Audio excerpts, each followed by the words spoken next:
Okay, there we go. All righty.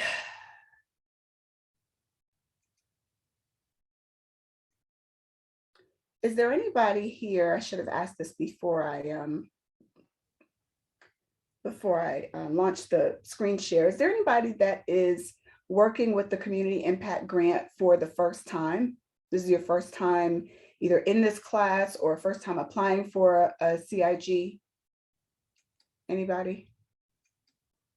No? Oh, excellent. That's really good. No new folks, right? I don't see anybody. Hey, Leah, I actually raised my hand. I think people are raising their hands instead of saying something, but there looks like there's about 3 people that raised their hands. Okay, I see now. Thank you so much, Sharon. I actually missed that because I'm in this screen, this view. I did it before. I asked the question after sharing my screen. I shouldn't have done that.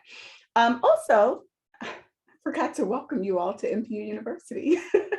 Since we do have a couple of new faces, welcome to MPU University. This is our CIG management class. We do a class every year to discuss the requirements.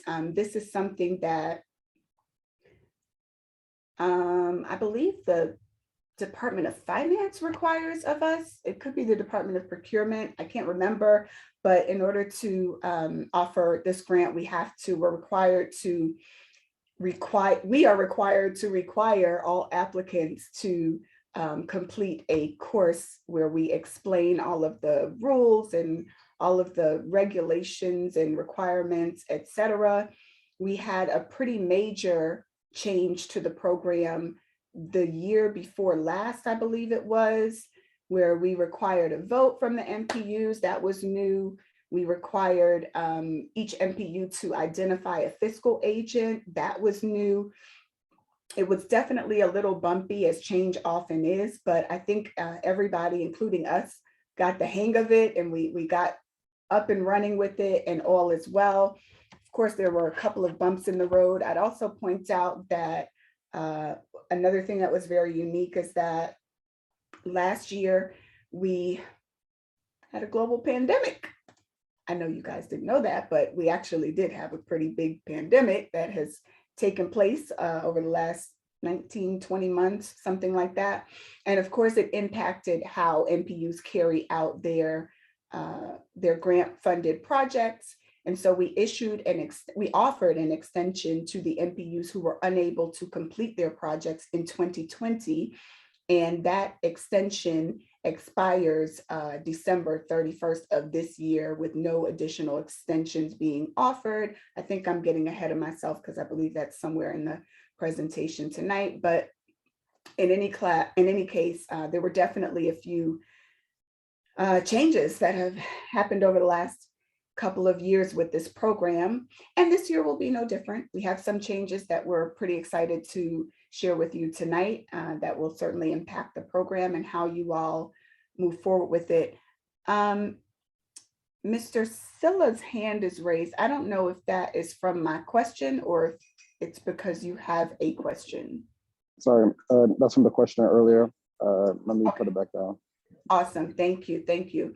All right, so typically when we host MPU University classes, we run through a couple of classroom rules. I'm gonna kind of skip that because we have a small group, so we can kind of skip the formality, but I will ask that everyone please keep your microphones muted if you're not speaking. Use the raise your hand feature at the bottom of your screen. It should be at the bottom of your screen under reactions. If you click on reactions, you should see a button at the very bottom of the pop-up that says raise hand. You can go ahead and click on that raise hand button. And if I don't see your hand, Samantha will interrupt to let me know that there's a question at any point where I pause for questions. And of course, as is the policy for all of our MPU University classes, many of you could probably say this with me because you've heard me say it so much. Please, all questions must be relevant to course content only. We do not entertain questions that are not relevant to course content. So if your question is not specifically about the requirements of the 2021, actually, I just realized that says 2021. It should say 2022 Community Impact Grant. Then please hold your question for another time. You can always reach out to me directly. You can reach out to Tony who manages this program, and you can reach out to Samantha or Daniel or whoever your favorite NPU support team person is. Feel free to contact any of us with any questions that you might have about the program. All right, so we covered how to raise your hand. We covered the introductions, and I think that's about it. We're going to move forward. And I think I welcomed you to the class already. All right, so the 2022 CIG program, you'll hear us refer to it as CIG, it's the Community Impact Grant Program, is intended to be a tool to assist in improving the quality of life within each neighborhood and, of course, the city as a whole. NPUs use this program. Actually, I'm ahead of myself. Let me go to the next slide. All right, so NPUs used this program and its funding to achieve projects or to complete projects in 4 categories. Every approved project has to fall into one of these 4 categories. Neighborhood enhancement, which is typically beautification projects or other projects that enhance the neighborhood. Neighborhood leadership and capacity building. Sometimes those projects may include a leadership summit or training or a leadership retreat or some other sort of recruitment drive to try to recruit other community volunteers or leaders. Neighborhood awareness and community engagement. Often that includes wayfinding signs. It could, which could also, by the way, fall under the category of enhancement. But neighborhood awareness could include lawn signs to announce meetings. It could include vinyl banners. Sometimes there are street toppers fall under that category, mailers, robocalls, etc. will all fall under the neighborhood awareness and community engagement. It also could include websites and the like.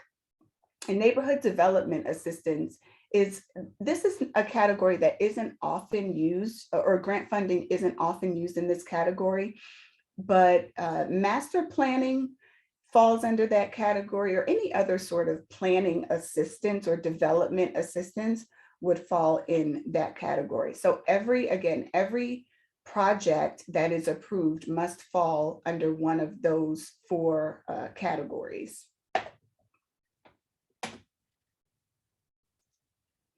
All right, so for the timeline, I'm sorry, I usually start by setting expectations. I forgot to do that. As y'all can see, I'm in the office tonight, and that always being back and forth throws me off. I'm a little off my game tonight. I just realized that I didn't share with you the expectation for tonight, which this class should be held from 6 to 7 p.m. The presentation will probably take about 15 or 20 minutes, and then I'll leave the rest of the time for questions. I'm available to take questions until you all are finished. So if we have more questions past 7, I'll be here to take those questions. Otherwise, we should be finished by about 7 o'clock, if not sooner. All right, so for our timeline, the closeout class is tonight, December 2nd, the grants management closeout class tonight, December 2nd, and the applications are released tomorrow, December 3rd. If you are a project manager or an NPU chairperson for 2022 and you attended this class, you will receive the application via email. This is important. You cannot apply for a CIG grant if you have not attended this class. Exceptions will not be made. Over the last two cycles, we have made limited exceptions, and that was just to give people an opportunity to kind of get it together. But after a couple of years of making exceptions and repeatedly letting everyone know that these are requirements that everyone is held to, it's a standard that everyone is held to, we absolutely will not make exceptions going forward. If you do not attend the grants management and closeout class, you will not receive the application, and therefore you will not be eligible to apply for an NPU CIG grant. The submission deadline is February 4th. We always give 2 months to the NPUs to complete the application. I will point out that this is very important. Our CIG requires that your NPU take a vote to approve the project or to lend support to the projects on your application, included on your application. The reason for that, some of you who have been around for a while may know that we learned in 2019 that there were some situations, and even if that hadn't happened, we know that there was an opportunity for, it was a bit of a loophole that we were able to close. There was an opportunity for people to submit applications without the body even knowing that applications were submitted and that funds were received. So NPUs, prior to us requiring a vote, NPUs could very well receive grant funding, and the general body, the general membership of the neighborhood planning unit not even be aware that this had happened. So to kind of close the loop there, we do require that every application be accompanied by a vote taken at the NPU level. Now, please hear this, because for the last, I think, 2 years that we've had that requirement in place, there have inevitably been people who submitted the application without having the vote included. You have 2 months to get the vote. I highly recommend that, and I know that the timeline is a little troubling or troublesome for certain NPUs, particularly those that meet later in the month or at different times of the month. Please plan accordingly. Pull out your calendar and figure out what meetings need to take place, what conversations need to take place, what work needs to take place in order to meet the deadline of February 4th for submission. Incomplete applications will not be accepted. That is another place where in the past, for the past couple of years, we've made a few exceptions because we wanted to, our goal, of course, is to get funding in the hands of the NPUs that go through the process to get this funding. But part of the program is, it's not just about getting funding in the hands of the NPUs, it's also about helping NPUs better prepare to apply for external grants, for grants beyond the city of Atlanta, or for other grant programs around the city that have a lot more stringent requirements. Our program has been a bit lenient, and I will be honest with you, it causes a lot of chaos on our end. And as you all have heard me say 1,000 times, we have a very small team. We do the very best that we can with a small team. And I am committed to doing my best to make the job a little bit easier for us. When the deadlines are missed or when applications are not complete and we have to go back and then contact the NPU and make numerous phone calls and emails and try to figure things out, that creates extra work, and it takes away from the time that we could spend on other projects and supporting the NPU system at large. For that and other reasons, once again, we will not make exceptions this year in 2022 for incomplete applications or applications that are received after the deadline. I just want to repeat one more time. For 2022, we will not make exceptions for incomplete applications or applications that are received after the deadline. Okay, so 30 days after the deadline, on March 4th, the award letters will be extended. Every project that is awarded a grant will get a letter on March 4th, 2022. I want to point out one key change. This is really, really key. Please take note of this. So there has never been, and I think this is included in the previous applications as well, like under the FAQ, but there's never been a guarantee that applying for an NPU CIG grant will get you a CIG grant. That has never been guaranteed. The department nor the city of Atlanta has ever made that guarantee. However, Our past practice has been, for the most part, with a very few exceptions, if you apply for the grant and your projects are eligible, you will absolutely be awarded the grant. That's going to be a little bit different going forward.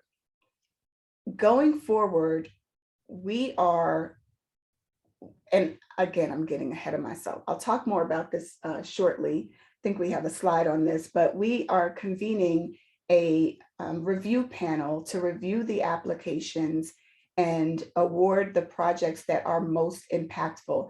The reason for this is that, as many of you know, we have a limited budget for this program, which I am actively advocating to see that change in fiscal year 2023. I am absolutely advocating among our department leadership to increase our budget so that we can distribute more funding to the NPU system, including this CIG program.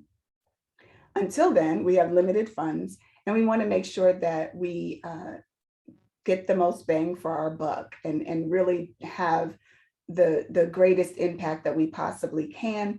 So only the most impactful projects will be awarded funding for 2022. The awards will be issued by March 31st, 2022, and the closeout and documentation will be due December 31st, 2022. So the awards will be issued by March 31st, and the closeout will be due by December 31st, 2022. I do want to point out that every year, inevitably, there is someone, an NPU, that does not receive their award by the date that we tell you to expect to receive it, or there are those that receive it and didn't realize they received it, and they contact us and say they didn't get it, and then we do some digging and they discover that they got it.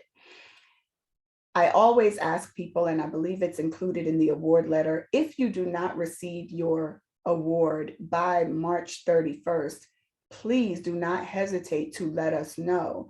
It does not make sense to wait until May or so to say, hey, whatever happened to our grant check? We never got our check. We were trying to be patient, or we were trying to wait patiently. Don't wait patiently. If you don't have it by March 31st, on April 1st, you should be calling us or emailing us, because there could have been a problem. It could have been lost in the mail. We could have the wrong address. We do confirm the addresses, but sometimes the applicants make mistakes with the address, and the address that you gave us is not actually the fiscal agent's address, or all kinds of other things have happened. So please make sure that you get in touch with us if you don't get the award by March 31st. All right. So for 2022, there are a couple of things that are new, 3 in particular. One is that we have gotten rid of our paper application. We have moved into the 21st century, a couple decades late, but we're here, and your applications will be sent electronically. We will have paper applications available upon request, but the applications will be sent to you electronically. I think it's in SurveyMonkey, if I remember correctly. I understand that there were some kinks that needed to be worked out. I believe those got worked out, and the application will be sent out tomorrow. If you have issues with completing the application, you can definitely contact Tony or anyone from our team, and they'll help you navigate through that. The second thing that is new is, as I mentioned a few moments ago, we will have an application review panel. The panel will consist of, I don't have the names in front of me because, again, I'm in the office and realized that I left my notebook at my home office today, but the panel consists of a few people from our department leadership, and I believe 1 or 2 people from outside of our department leadership as well. I don't believe there are any staff from our team on the review panel. I believe it is, or maybe 1. Tony may be on the review panel. But yeah, the review panel is made up of leaders around our department. They'll review each application. They'll review the projects, the proposed projects, and they will determine the awards. And I'm excited about that because I'll be frank with you, it felt like a really heavy burden for, we work really, really hard to build some solid relationships with NPU leadership. And it feels a little burdensome at times to have the responsibility of determining which, solely determining which projects should be funded at what level. We wanted to make that process a lot more objective. We do use a rubric to weigh these applications. I think we implemented that last year or the year before for the first time. And it is mostly objective with a little bit of subjectivity there in terms of weighing the impact, but it feels a whole lot better to have some outside folks that aren't personally and deeply connected to the NPU team or to the NPU system rather, to look at these applications and help us make the decision. The third thing that is new here that I'm really excited about is that we have changed the maximum award from $4,000 to $5,000. And we're offering a $1,500 award incentive for, I'm sorry, that should be a training incentive or education incentive for those NPUs whose leadership participates in our 3 leadership trainings, the NPU leadership trainings. We offer every January a chairs training and orientation, and that is obviously to train and orient new NPU chairs and also returning NPU chairs with any updated information that is available, any changes to our processes or procedures, any new code that may have an impact on how NPUs operate or conduct their business, et cetera. And we also offer a training for elected officers and secretaries. And the third one is parliamentary procedures, which I highly, highly recommend every single person who attends a meeting in the NPU system or the neighborhood association attend the parliamentary procedures trainings. They are so, so valuable. Probably a lot more valuable than people realize. NPUs whose officers attend all 3 of those trainings will be eligible for an additional $1,500 on top of their $5,000 maximum award. One thing that I'll point out that is different is that in years past, we would have extra funding left over. Sorry, one second. Okay. We would have extra funding left over and allow NPUs to apply for more than the maximum of $4,000. Then this year, the maximum is $5,000. It's a hard maximum of $5,000. We will not entertain applications that go beyond the $5,000 with the exception of the $1,500 education incentive.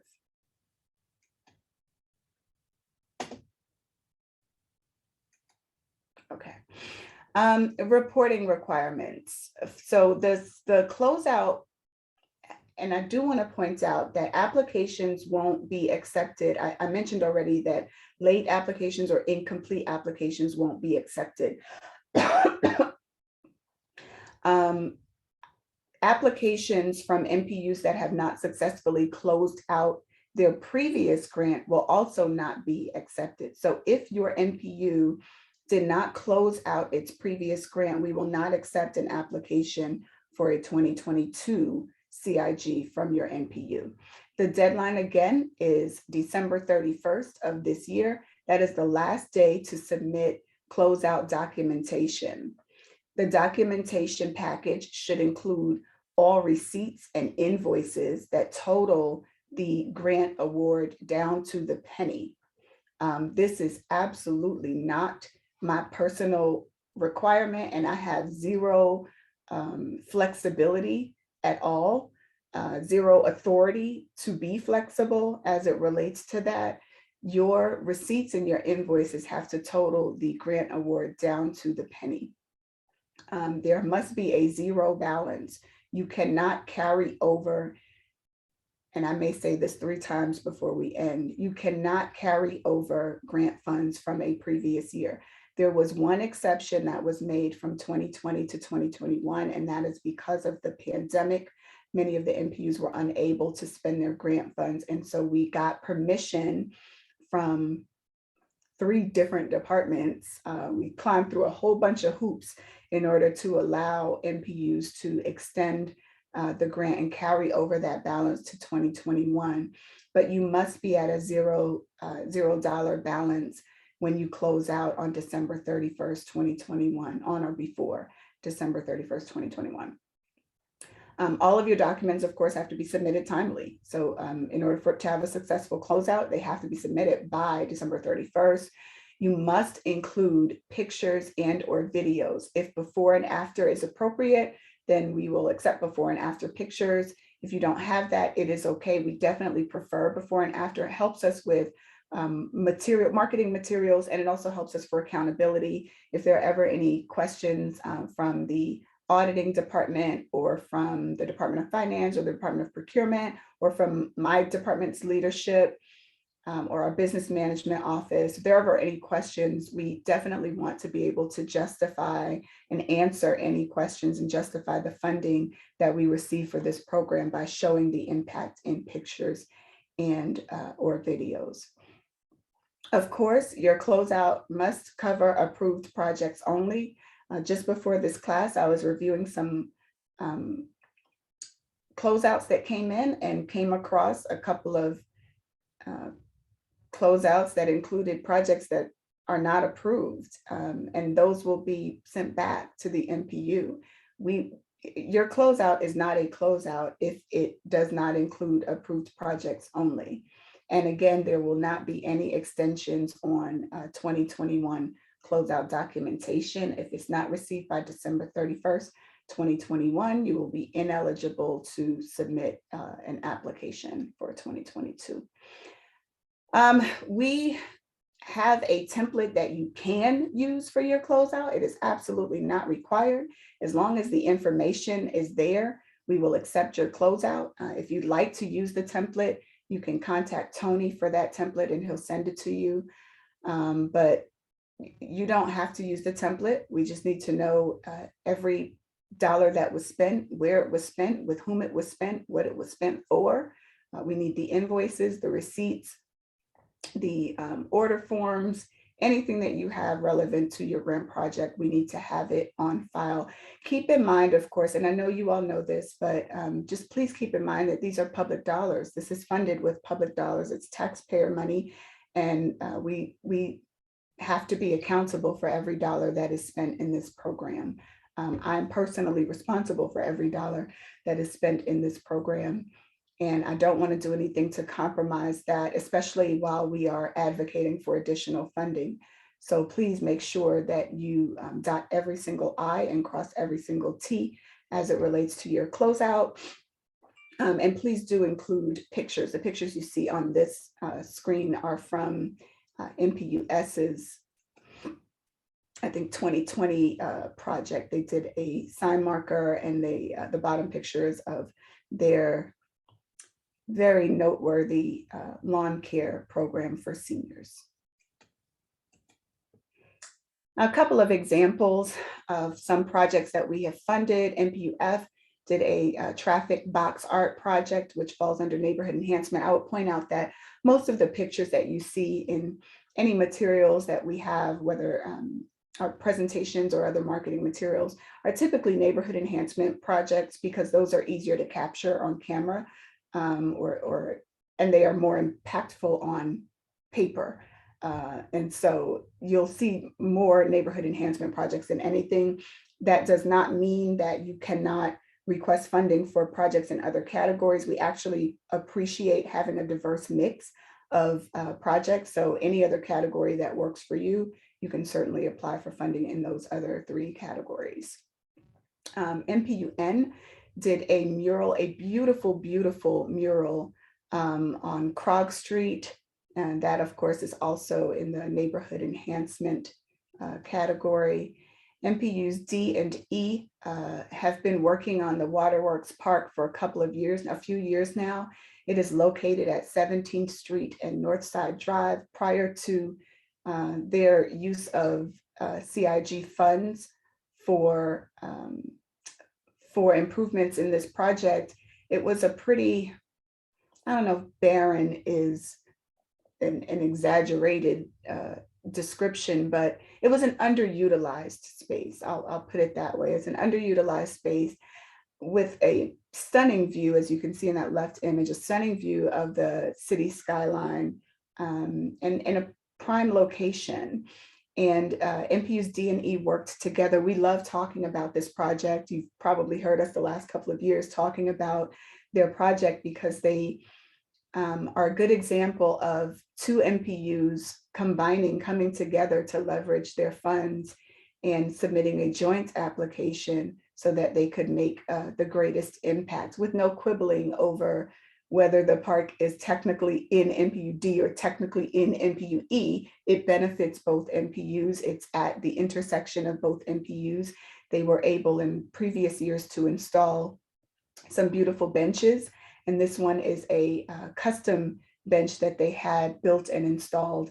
And from the bench, as you can see, you have a beautiful view of the city skyline. I did something wrong there. Oh, that's it. Or somebody did something wrong there. But yeah, that's the end of the presentation. We are at 6:35. If you have questions, you can contact Tony McNeil, and I'll drop, or Samantha will drop his contact information in the chat. Samantha, double check that phone number. I don't know why that phone number looks wrong to me, but it could just be me. I'm having an off day, so maybe it's just me, but the phone number looks weird to me. In any case, we'll drop Tony's contact information in the chat. His email address is mmcneil@atlantagA.gov, and we'll confirm his phone number in a minute. But what the screen reads is 404-562-6232. Yeah, that's not right. Yeah, we'll drop it in the chat. All right, so does anybody have any questions for me? I'm going to stop sharing my screen right now so I can see your faces. 546, thank you, Daniel. I didn't realize you were here. Thanks, Daniel. 546-6232, not 562, it's 546-6232. All right, Mr. Martin, I see your hand raised. Let me go to the right screen so I can make sure I'm getting it in order. Yes, so Mr. Martin, followed by Mr. Lau. Yeah, jump right on in. Do we have dates yet for the classes that will be involved in the incentive bonus? Samantha? So right now we have, oh, here's my phone, that works. So right now, tentatively, we have for the chair's orientation. January 22nd, I know that one. That's January 22nd. Yes, January 22nd, and tentatively for the officers orientation, we have February 5th. And we have not scheduled our first parliamentary procedures course just yet. But it would be after that. Yes, absolutely.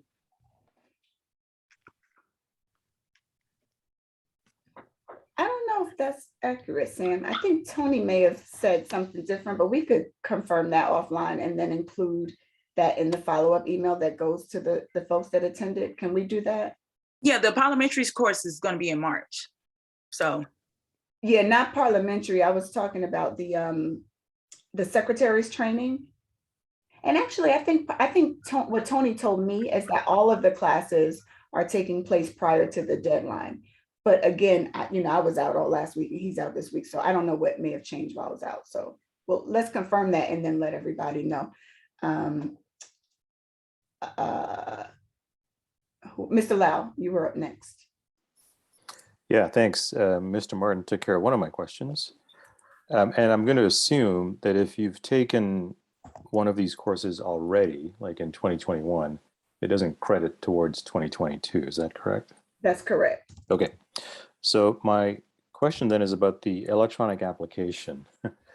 we're having some fits and conniptions over electronic applications that are being used now for certain things the city's sending to us. Is it possible for those who have not been through the electronic application before, like, is there a way to see it before you get on a screen and start filling it all in so you know exactly what to anticipate and have your text all prepared and ready to go? Let me make sure I understand the question. Is there a way to see the application before we send it to you? Is that the question? Yeah, so you're sending us a link to an electronic form, and we're going to fill in the information in a bunch of data fields. But Mhm. you're not going to see all of the data fields at once, I presume. You're going to see the data fields as you complete one, then fill I them. see. I see the question. I think that's correct. I think you're correct. I don't know if you can move to the next screen without completing the current screen, which I think is what you're getting at. Right. But the application is the same or very similar to the previous year's applications. And I think that actually, yeah, so scratch that part. Here's the answer to your question. Because we are also making available a paper application upon request, we can absolutely send you the paper application and you'll be able to see the whole thing. Yeah. Great. Okay. Thank you very much. Yep. You're welcome. No problem. That was a good question. Thank you for that. Mr. McCrary.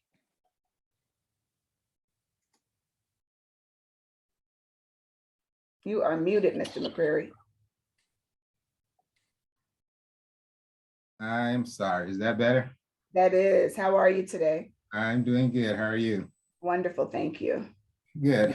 I know you've mentioned this several times before, and it's probably redundant, but I'm going to ask it anyway. Our NPUQ had a problem this year because of the pandemic. And we had an item on the our previous 2021 application that we'd have a social gathering. And because of the pandemic, we were unable to have the social gathering. And so what we're asking or requesting that we extend that to 2022, the funds that we have left. And I think it's about $2,000.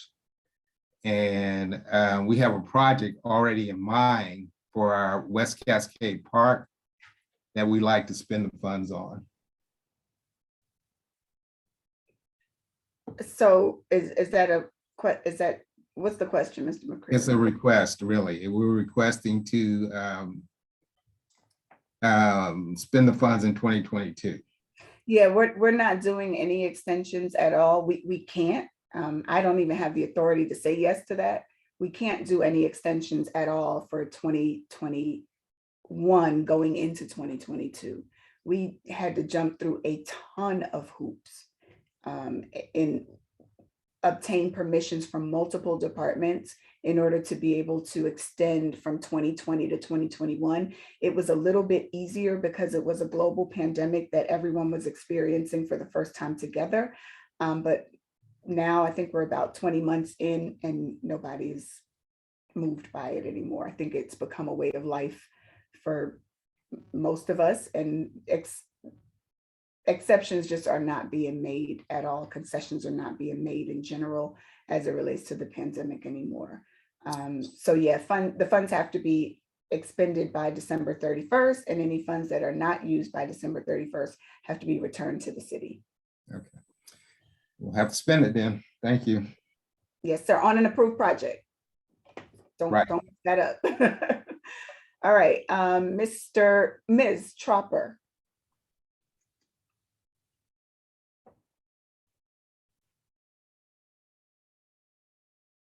You're muted.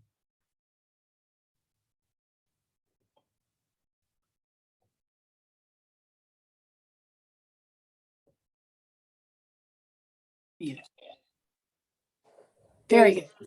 Finally, sorry, I was telling me to unmute, but I was somewhere else looking, trying to get it. I had two questions. First of all, when I signed on at the last minute, I registered as an observer, even though, because I was thinking 2021, but I am the NPUO chair for 2022. So, so I just wanted to make sure I got the application. If you're here tonight, you'll get the application. Okay, okay. The other thing is for that extra $1,500, does that mean all elected officers need to go to all three? So Nope. just one person needs to go to all three, or Oh. clarify on that. Okay, so at least one person from the MPU needs to be present at each of the 3 trainings. But to be clear, the chair's training has a specific list of invitees. The MPU chairs are required to attend that training. The APAB, Daniel, you may have to help me with this. APAB delegates and alternates and zoning contacts, I believe. There are different parts of the day. That's a day long, a full day training. And there are different parts of the day for different. Yeah, so the invitation is going to be sent out to the chairs, the vice chairs, the zoning contacts, and the APAB delegates. There's going to be a section in the meeting that applies to everybody, which is probably going to be the earlier part of the meeting because that's when ethics is going to present. And then at that point, after the ethics presentation, the APAB delegates will probably be given the option to go on with their day.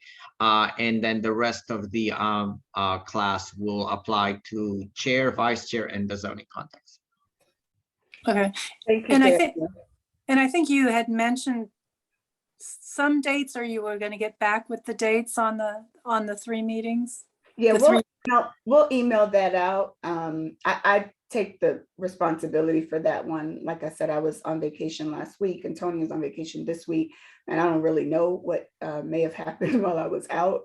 So, because Tony's not in this week for me to touch base with and catch up with. So I don't know, but we'll find out and we'll send that out in an email. January 22nd is a confirmed date. I actually saw that on my calendar. So I'm positive that the date for the chairs 2022 is January 22nd. Okay. And you'll get back with the other 2. Okay. Yes, we will. All right. Thank you. Yes, ma'am. Thank you for your question. Mr. Finley? Yes, can you hear me okay? Yes, sir, I can. Thank you, and thank you for your time tonight. Can 2 MPUs combine a project for a total of $10,000? Yeah, yeah. So I showed the example of it's and honestly, if 2 MPUs do that, then maybe I could give Mr. Martin a break. I'm highlighting him every year, MPUs D and E, because they are the only 2 MPUs that we have that combine their resources and their application for one joint application. But yes, if 2 MPUs submit one application, those 2 MPUs are eligible for $10,000 in grant funding, plus an additional $3,000 if leadership from both MPUs attend all 3 trainings. Thank you. That was $13,000 for 2 MPUs, if I did my math right. Thank you. That's clear. I appreciate that. Yes, sir. Thank you. All right, Mr. Russian. Hey, Mr. Russian. Hey, how are you? Good evening. I'm doing well. How are you? Doing good. I didn't really have a question. I just want to have a comment. I just want to thank you all for increasing the grant award amount, because sometimes you run into projects where you might need a little additional funding. And so I certainly appreciate the willingness for you all to do that. And then also, just to reiterate, you mentioned that you're going to create a panel to decide which projects got approved. So having 25 MPUs, that means that some MPUs may not get awarded that particular grant. And so if there's additional funding elsewhere, would that be put into the pot as well? Probably not, but I don't know for sure. So one thing that people may not know is that we don't have a grant fund. I just have a budget, and the grant program comes out of my budget. It's a general one budget. And so if if we do not spend what I budget for this program, that funding will definitely be used elsewhere. And we're looking at a couple of other programs that we want to fund for 2022. And so if projects are not funded, and one thing I forgot to mention is that it's not going to be a yes or a no, like either your application is funded or your application is not funded. There could be specific projects that are funded in the application and specific projects that are not. One very easy example that I can give you is simply that, this is a really easy example. We are not funding anything that we already pay for. So for example, we offer to all NPUs access to a Zoom account. We also offer to all NPUs access to Calling Post and access to, what's the third one, y'all? Oh, I got it, Election Buddy, access to Election Buddy. So those are 3 platforms that we make available to all of the NPUs at no cost to the NPU. If we were to have an NPU apply for funding for a Zoom account, we would then, the city of Atlanta would then be using taxpayer dollars to pay for Zoom accounts twice. We're paying for it already, and then we're giving you money to have your own separate Zoom account. We can't do that. So if you were to submit an application with that one project and a bunch of others, the others might be approved and that one, or maybe funded and that one may not be funded. But to answer the question, I think it would just depend on how much funding is left over. If it's a small amount of funding and it's not worth going back out to the NPUs again and saying, hey, we've got an additional $2,000, does anybody want to apply for it? It just wouldn't be worth it, and we would just spend that money elsewhere. But if there's a significant amount, we could very well do that. Okay, thank you, appreciate it. Yes, sir. Mr. Nunnally, how are you? Good to see you. Yeah, good to see you too. I had a couple of questions. Well, one of them you already answered one of them of where does the money go when you have to give back funds. The question I have is, what is your definition of most impactful? Because what our NPU may consider impactful may be different to other NPUs. Secondly, is the rubric, would that be publicly available that is measuring who gets the funds? And then my last question, and this is case by case question, is if you in the 2021, within 2021, if you was giving a project, but if you were given 2 projects where in the grant and one of them were not able to complete that project, can the other project just use the extra amount so that they can expand their reach? That makes sense. So, and I said Mr. Nunnally, I apologize, Dr. Nunnally. I'm not going to remember all those questions, so we're going to I'm sorry. And I know y'all could tell I'm not on my game tonight. I'm struggling. I will not remember all those questions. We're going to have to go one by one. So let me take the last question first. Okay. Well, shoot, I done forgot the last question already. I'm sorry. Let's just give me one at a time, Dr. Nunnally. Sorry. So the first question is, what is the definition of impact? Yeah, let's start there. It's a good question. It's subjective, of course, as you can imagine. And I remember also the question about the rubric. I believe, Samantha, we could make that available, right? Yes, we can. Okay, so yeah, we can make the rubric available. I mean, at the end of the day, every record that we have belongs to the public. So you have access to anything that we have anyway. If we don't give it to you, you can strong arm it from us. But yeah, that. Absolutely make the rubric available easily, no problem there. In terms of what's impactful, we usually look for, so before when our team was sitting around our workspace out there, our open workspace, and pouring through all these applications and discussing them and thinking about potential and what it might look like, the measure was really about what is most exciting, honestly. It was just like, what's exciting? What have we not seen before? Or what is the one that gets you in your feels? What is the one that what's the tearjerker? What's the one that, is likely to get press attention? Or what's the one that is gonna draw in the greatest number of people into the MPU system, people that aren't currently actively involved, but this project, whatever it is, will really attract a lot of people.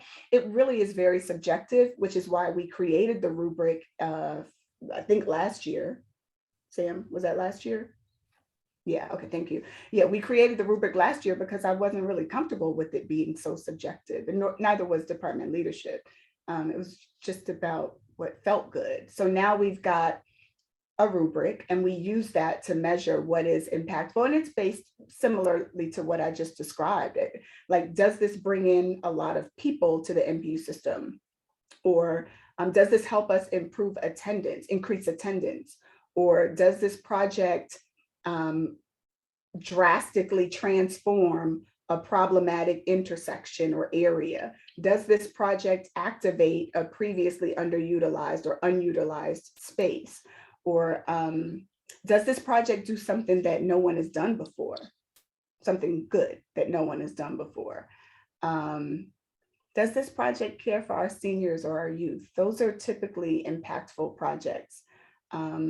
Projects that, one of the projects that we love the most, our department loves the most, is MPUS's lawn care. Sorry, Nick, if I'm messing it up. MPUS's lawn care project. I'm sorry, y'all. I'm struggling so hard. I don't know what my problem is. I'm exhausted. I'm still jet lagged. Almost a week later, I'm still jet lagged. But yeah, so their lawn care landscape program is one of those that we thought was very impactful and really exciting. So much so that last year when we launched our Spotlight Awards for the MPUs, which, by the way, we ended up having to put a pin in that because of the pandemic, but we will pick it back up hopefully next year. We identified 5 projects that we wanted to spotlight, and we gave additional funding to those projects. MPUS was one of them. They got, I think, $2,500, if I remember correctly, or $2,000 extra dollars in funding for their senior lawn care program. They provide free mow and blow to, and if I'm chopping this up, Nick, feel free to correct me, but they provide free mow and blow services to seniors in MPUS. No strings attached. If a senior needs their lawn cut, they can get their lawn cut for free. And we love that, because who doesn't want to take care of our seniors? So yeah, so I hope that answers that part of the question. I'm sorry, I took a long time to answer those 2 questions, and I know you had others. What were the other questions? The last question was around the existing application. So if I had 2 projects, one of them, they couldn't do it due to the pandemic, but I had another project that needed more funds. Can we just use that funds that the other, instead of giving back the secondary project money back, can we, the first project, just extend to use their funds? The answer is probably, but call Tony on Monday or one day next week to make sure. And I would suggest moving quickly on that because it's getting late in the year, but it's a probable yes, and it's going to depend Okay. on what the projects are. All right, Ms. Walker. Hi, Ms. Walker. Always good to see you. Hi, good to see you as well, and thanks for taking my question. My question is going back to the chairs class, the chairs training. The invitation is going to be extended to the chair, vice chairs, APAP rep, and the zoning chair. Okay. Do all of those persons have to attend, or just one? So ethics now requires for APAB, all APAB. So that's the delegates, the alternates, the vice chair. I'm sorry. So delegates and alternates for APAB, plus the MPU vice chair, plus the MPU chair. Those are required to attend the ethics portion of the training. Okay. Yeah. Then, Daniel, that's the only part that is, go ahead, Daniel, you do this. I'm sorry. Okay, so basically, the APAP delegates are required to be at the meeting so they can participate in the ethics portion of the training. Once the ethics portion is done, the APAP delegates, unless they want to hang out, they can go on with their day. For the rest of the meeting, the MPU chairs, the MPU vice chairs, and the zoning contacts should stay for the duration of the meeting, because we are going to be discussing best practices, the expectations that our department has with the MPUs, and the expectations that the MPU should have with our department, as well as the Office of Zoning and Development, the Atlanta Police Department, the various city departments that present at the MPU. The chair definitely has to be involved in that. The zoning contact for the most part also, because they have to deal with all of the applications that are coming in through them. And because the vice chair is ultimately responsible for everything that the chair has to do in case the chair is on vacation, they also have to sit through that too. All right, thank you. I just wanted to have clarity on that. Thank you so much. You're welcome. Yes, ma'am. And I want, somebody else asked the question earlier that I realized I half answered and didn't finish the answer, but for parliamentary procedures, not every MPU has a parliamentarian. Those that do should certainly send their parliamentarian to the parliamentary procedures class. And I also recommend that the chairperson attend. More than anything, I recommend that everybody who attends MPU meetings at any level, even if you don't hold any role at all, I recommend that everyone attend the parliamentary procedures class. But the parliamentarian should attend at the least, if there is one. If there isn't one, the chairperson should attend. And personally, I think the chairperson should attend either way, because the role of a parliamentarian is to advise the chair on parliamentary procedure. The parliamentarian is usually elected and not appointed. So you could have a situation where an elected person that you didn't choose, you as the chairperson didn't choose, is advising you on something that you don't know one way or the other. You don't know whether it's accurate. If you don't know Robert's rules for yourself, or if you don't know basic parliamentary procedure for yourself, you really don't know whether or not to accept the advisement. So I highly recommend that anyone who's running a meeting, who's presiding over a meeting, should be at least generally familiar with parliamentary procedure. Ms. Tropper, am I pronouncing that correctly, by the way? Oh. Sorry. Yes, you got it. That's very good. Most people are troper, trooper, tripper, anything but tropper. So you got it right. I was not aware that I'm new to this, but somebody had mentioned there's 25 NPUs. So are you saying that you don't have the budget? If every NPU submitted an application and it met the requirement of most impactful, you would not have enough funds to allocate to all 25? Is that correct? No, that's not correct. Okay. So you have enough. It's just you might not approve an NPU if their project is not impactful. Is that kind of what you're saying? Yes, but I want to just add a little bit to that, just because I don't like the way it sounded when you said it. Even though you said it right, I don't like the way it sounds. So I'm gonna add a little bit to that. Uh-oh, I'm in trouble. No, you're not. You're not. I want to make sure that I'm not. This isn't new. This hasn't changed. Our endeavor is always to put resources in the hands of the MPUs. That's been, certainly since I came into this role in 2019, that has been my goal. That is our team's goal. We want to do everything we can to put as many resources as we possibly can in the hands of the MPUs. We are not in the business of withholding resources, especially not money, from a group of volunteers who just want to make their communities better. So the likelihood of someone saying no just because I happen to think your project isn't impactful, like because I have the audacity to say your project isn't impactful, so I'm not going to give you funding, that's very unlikely to happen. What is most likely to happen is that projects won't be funded because they are ineligible, because the application is late, because the application is incomplete, because closeout wasn't submitted, because the MPU wasn't represented at this class tonight. That's what's likely to be rejected or not funded. It's pretty unlikely. And I will say this though, frivolous projects that that are I mean, that probably won't be funded. Right, yeah. But I mean, the measure for that, the bar is just going to be set, not going to be, the bar has been set very low in terms of what is frivolous and what is not, just because it is just that subjective. Okay. And one other thing, and this is probably a detail that, you know, if I need to ask somebody else, but you mentioned that the NPUs have access to an account, a Zoom account. Do the neighborhood levels also have access to that account?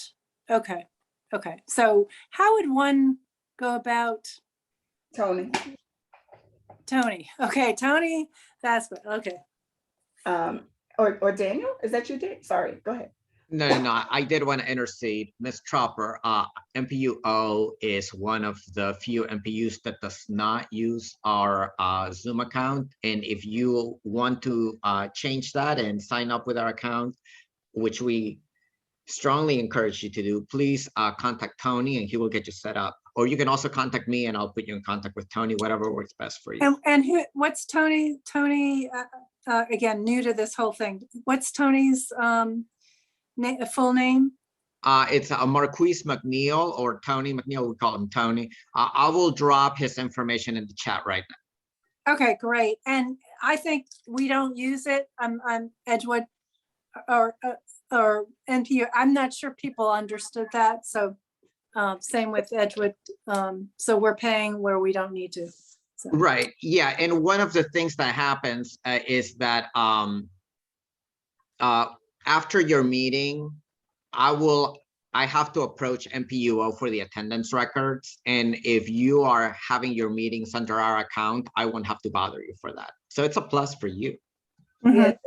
Daniel, I knew Daniel had a little motive there. He hates having to chase behind. Absolutely. It's all about me. This is all about me. Chase behind the MPU chairs, and some of them do make it very difficult for Daniel by not responding to him and not getting things to him. And then when I call him looking for something, he doesn't have it, and then I fuss, and it's not his fault. It's your fault because you didn't give him what he needed and all of that stuff. So it does make his life easier for MPUs to use the city Zoom account. Thank you. Yes, ma'am, you are welcome. I did just want to point out, just so that I'm not, just so that I'm managing expectations here, from the very beginning of the pandemic in March of 2020, when we worked hard to secure all of these different accounts so that we could make them available initially to the MPUs. And then we quickly realized, thanks to the MPUs leadership who was advocating for neighborhoods, we learned quickly that the MPUs can't conduct their business if the neighborhoods can't conduct their business. And so we expanded. For the first time, we began to provide a level of support to neighborhood organizations that we had not previously provided. That said, we said from the very beginning that we have a limited number of space on our Zoom platform. We have it is all finite. The Zoom accounts, the calling post, the election buddy, I think all of that is finite, and it is first come, first serve. I could not tell you how many more MPUs or neighborhood associations we can accommodate, but I know that we are very close to capacity. So if you are interested in using the city's accounts for either Zoom, for election buddy, calling post, or neighborhood association, whatever, I recommend that you contact Tony sooner than later. Yeah, I'll get in touch with him, but that is a problem if you're running a meeting. We had this happen for a vote, a very important vote, where we hit our maximum of 100 and we had to postpone. So it's more the licenses, right, that you're talking about rather than the capacity. Correct. Okay. We have our regular meetings accommodate 300 people. Okay. And we have had a few instances, Debbie can speak to one, Ms. Glover can speak to one as well. We've had a few instances where we had well over 300 people, over 500 even in one case. And we handle that. We make accommodations. We would never tell an MPU that you can't have people in your meeting because we don't have the space. We'll make the space. Yeah, we never reached that level, but Thank you. Okay. Listen, y'all came close with the vote in October or whatever that was. That, yeah, so you never know when something major is going to happen. All right, Mr. Martin. And then I know there's some questions in the chat. I'll take those as well. Mr. Martin? Yeah, Daniel, what you just said, I've been sending you a sign-in sheet every month since we were on the city Zoom account. Have I been wasting my time by doing that? We have received your copy of the attendance sheet and I get Tony's. So we have your attendance, Mr. Martin.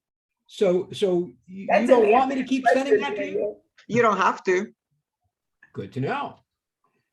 but like I tell you and I tell Mr. Hosel, if you have information to send me, I'm here to receive it.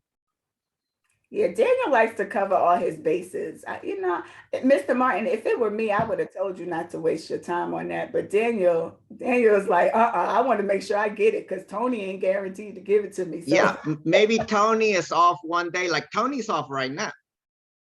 So if you had your meeting last night and you were to send the attendance, I would be most grateful for it. So I function on the plane of I more information, more plus more equals more with me. Mr. Holzel, his voting reports are extensive. I'm okay with that. As long as I can get my info, I'm good with that. So Mr. Martin, if you want, you keep doing what you're doing. All right. Let me see. I'm looking through here now to see. Okay, is sending a representative to APAB still a criteria of eligibility? That's a good question. Last year, I believe it was, we met with Ms. Skopczynski, the president of APAB, and we discussed removing that as a requirement for multiple reasons. So what I will say is this: the application does not indicate that participation in APAB is a criteria, but the rubric does.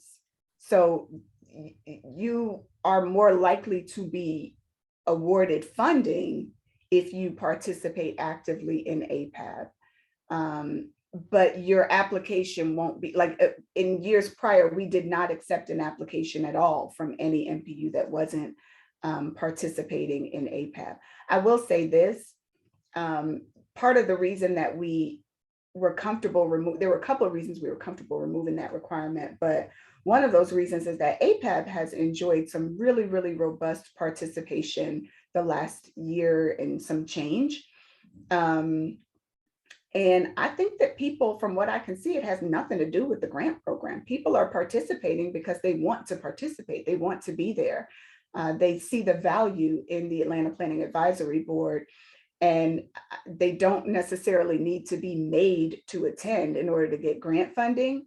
That said, if we find that that participation begins to decline, then we'll obviously have to revisit that decision. But for now, we didn't see a reason to connect APAB participation with funding for neighborhood enhancement, neighborhood capacity building.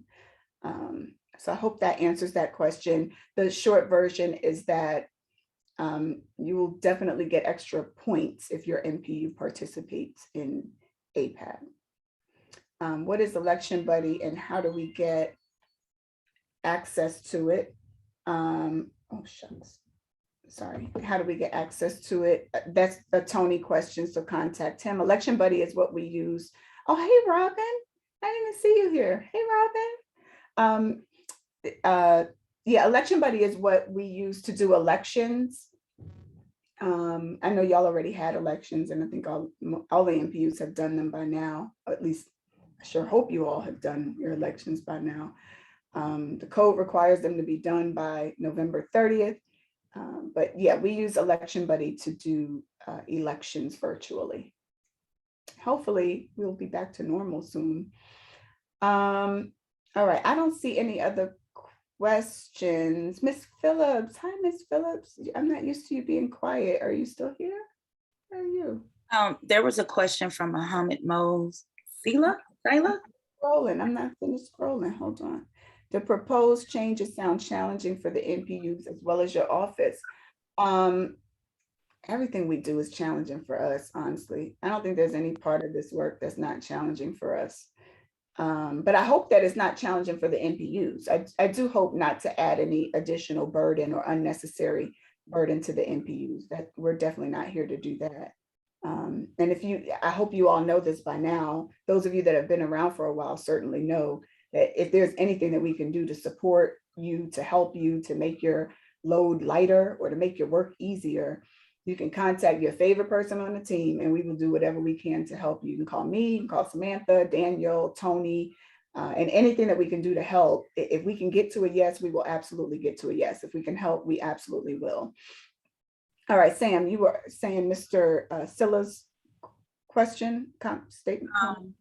Well, the question was in reference, do you need to have Atlanta vendor number? Yes, you need to be registered as a City of Atlanta vendor.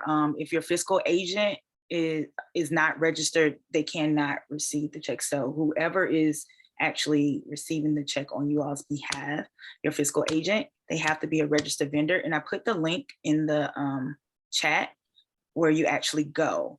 And yes, Nick is correct. You do have to have a bank account and a W-9 form that you can actually upload that information into. The vendor, to be clear, the vendor has to have that. The NPU doesn't have to have that unless the NPU is the fiscal agent, but the vendor does have to have a bank account and a W-9.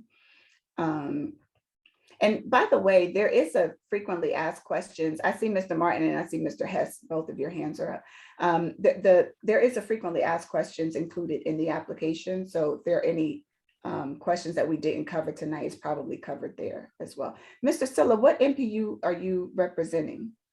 It's my first time seeing you. Sorry, I'm representing MPUK. K, you said K? K, yeah, MPUK. So, yeah. Nice, good to have you. All right, Mr. Martin, Mr. Hess, and then Andrew. I think Anderson is your last name, I think, Mr. Anderson. Yeah, I was not aware that the APAB attendance requirement had been dropped. As you probably know, we didn't do a joint grant proposal last year because E was no longer qualified. That's correct. Now, presumably E would be qualified this year if there's no attendance requirement, except there's probably no one from E sitting in this meeting right now. Does that mean that I could not submit a joint D and E application, even though I'm sitting here right now because someone from E is not? That's a fancy question. That's real fancy. I think,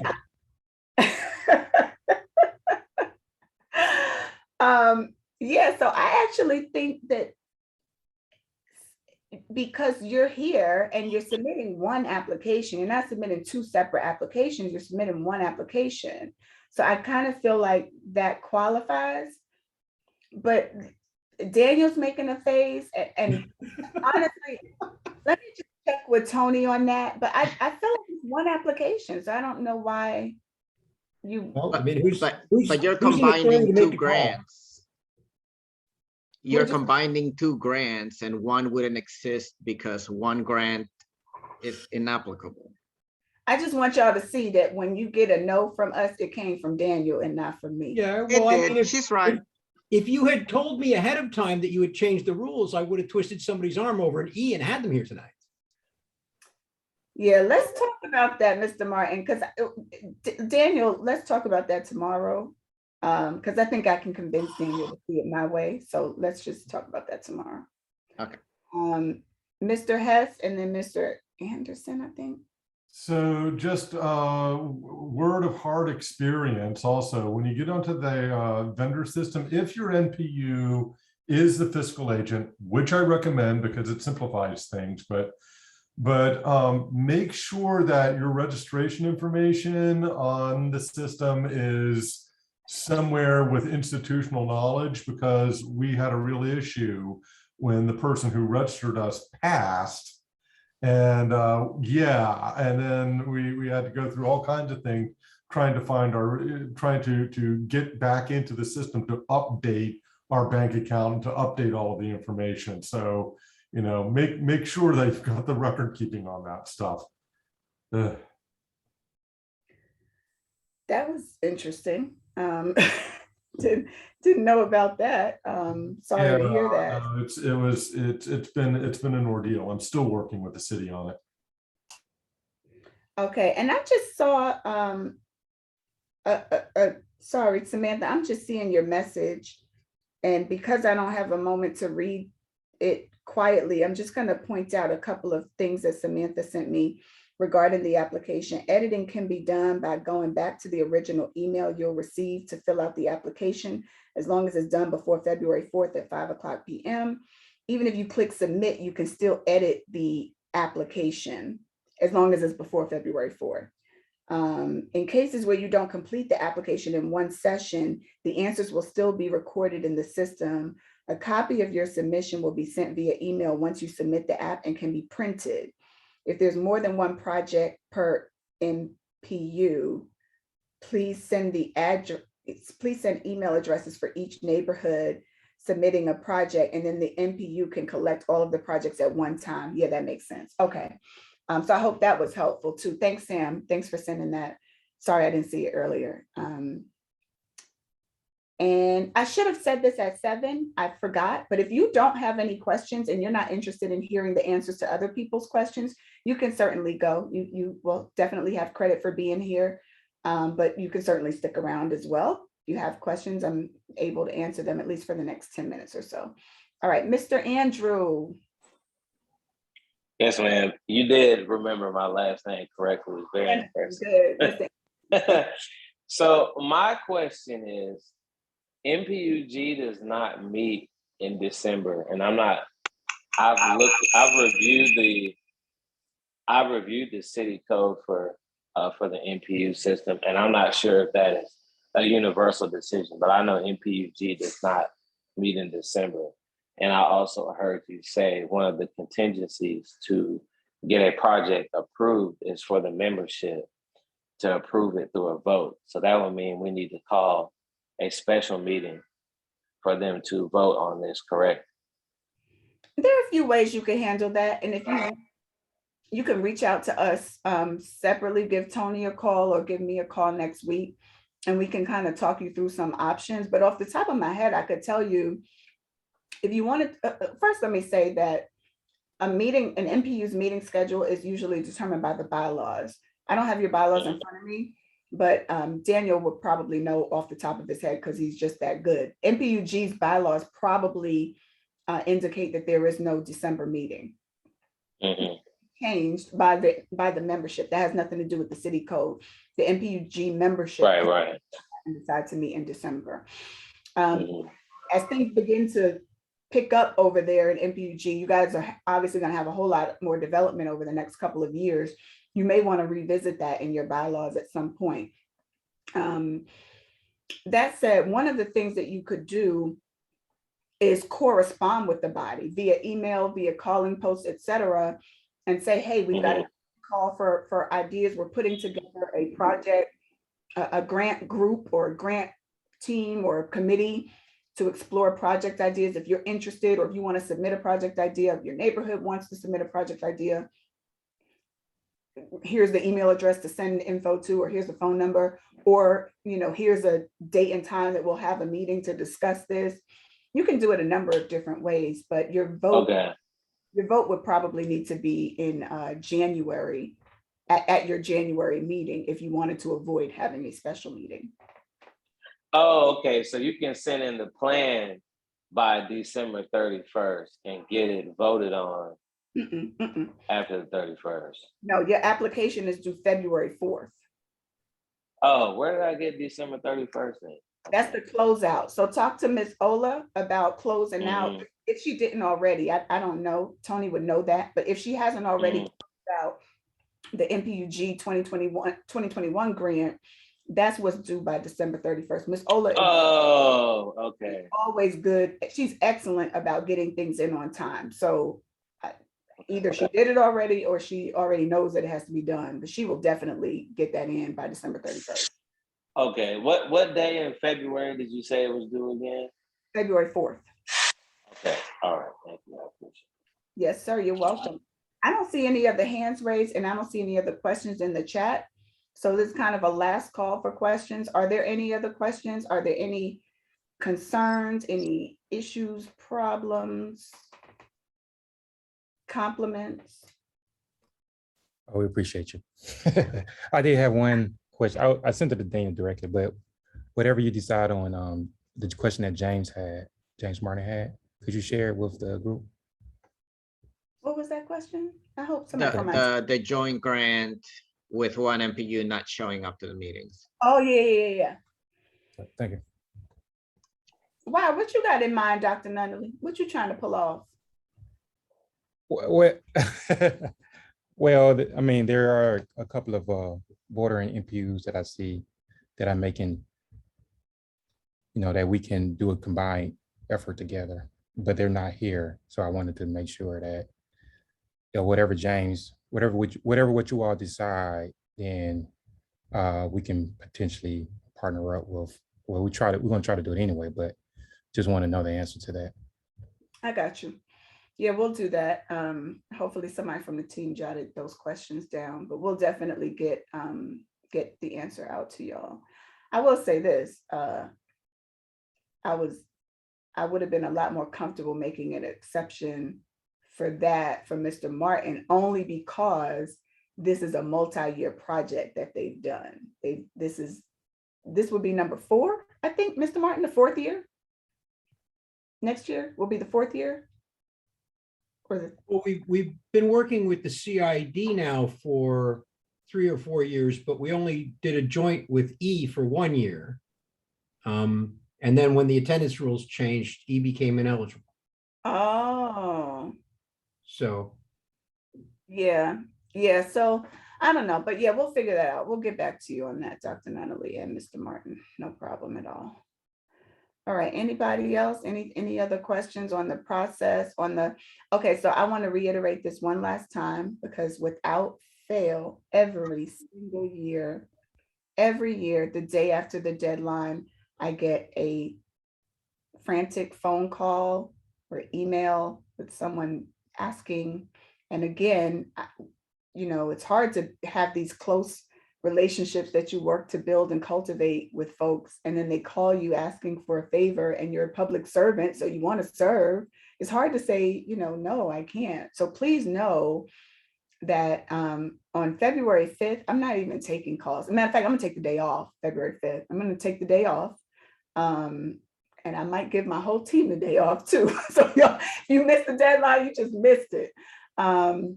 No, seriously though, we can't make exceptions for late applications this time. We can't make exceptions for incomplete applications. We can't make exceptions for MPUs that are not present to submit applications. We can't make exceptions for MPUs that have not submitted their closeout. And every single year we get that. Every year we get somebody asking, saying that they didn't know about the class, or they forgot about the class, or they thought so-and-so was going and such didn't go. And can they just watch the recording and blah, blah, blah. The answer is no. So I mean, we can't go on year after year doing that, because then the rules don't matter. And we have to have a standard that everyone, if you all have to be here tonight, then everybody should have to be here tonight. I mean, it's really that simple. You all made a sacrifice. I'm sure there are other things you'd rather be doing, other places you'd rather be, but you're here because you're interested in applying for funding to improve your community, and everybody has to be held to the same standard. Otherwise, we're not being fair and equitable. Ms. Harden, good to see you. Hello. Yes, we can share the recording. I didn't even know this was being recorded, but yeah, we'll share the recording. We'll include that. Sam, I hope you're keeping a list of all the things that we're sharing with people in this email that we're going to send out with the application. Okay, good. Thank you. All right. So Ms. Harden, was that your only question? I saw you raise your hand. Was that the only question you had? All right, December 31st, closeouts are due. There are no extensions. If you don't submit your closeout by December 31st, any funds that have not been spent must be returned to the city. If you don't submit your closeout by December 31st, your MPU will be ineligible to apply for a 2022 grant. And I think that's it. Hi, Dr. Blywise. I'm just saying hello because I didn't speak to you today. Hi, Miss Shar. Saying hello because I didn't speak to you either. Hi, Sharita. All right, I think that's it. If you all don't have any other questions, thank you all so much for being here. Thank you for taking time to join the class tonight. Thank you, above all, thank you for all that you do in your community. I know that this is a labor of love, and as a neighbor, I appreciate what you do because it makes my city better for me. It makes my job easier. It makes Atlanta a better city. So thank you. Thank you. Thank you for all that you do for our city. And we'll see you soon. Hey, Leah. Yes, Leah, sir. this is Paul McMurray from MPY. Did someone from MPY attend? Yeah, I'm Yes, here, Paul. Dr. Nunley is. All right, I'm sorry. I just saw your email. No worries, we got it. You know, so the fact that you were at the meeting, the fact that we told you Chosen Park wants to apply for part of those funds. Mr. McMurray, Paul, we'll talk about it. We'll talk about it offline. don't you come in here at the last minute asking a bunch of questions now. We on our way out the door, Mr. McMurray. All right, well, I'm sorry. I didn't see the email. I would have been there on time, but I'm sorry. But It's okay. Troy Dr. is here, so everything's gonna be all right. So, All is well. All is well. All right, everybody. Thank you again. Thank you for all that you do. Seriously, if we can do anything to help you, to support you, to serve you, please don't hesitate to let us know. Y'all have a wonderful evening. Have a happy holiday. And thank you, thank you, thank you again. Thanks, Leah. Thanks, Good night. Daniel. Good to see you, Robin. all right. Take care.